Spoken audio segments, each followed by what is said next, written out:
یہ کہانی ایک خواب کی ہے، ایک ایسے خواب کی جو کروڑوں دلوں میں جاگا اور لاکھوں قربانیوں کے بعد حقیقت میں ڈھلا۔ یہ ہے 14 اگست، پاکستان کی آزادی کا دن۔ 1947، ایک ایسا وقت جب بر صغیر کے مسلمانوں نے ایک الگ شناخت، ایک الگ وطن کا خواب دیکھا۔ ہزاروں میل کے سفر، بھوک، پیاس اور ظلم و ستم کے بیچ وہ اپنا سب کچھ چھوڑ کر نکلے۔ کچھ اپنی منزل تک پہنچ گئے اور کچھ راستے میں مٹی تلے سو گئے، لیکن ان کے لہو نے اس مٹی کو وطن کی خوشبو دے دی۔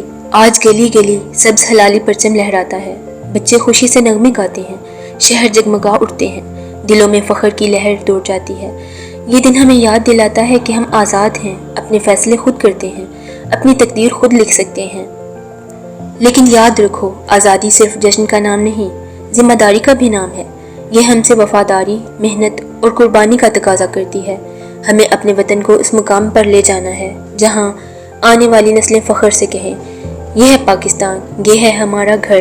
اس 14 اگست پر ایک وعدہ کریں، ہم اپنی دھرتی کو سنبھالیں گے، سنواریں گے اور اس پر کبھی آنچ نہیں آنے دیں گے۔ پاکستان زندہ باد۔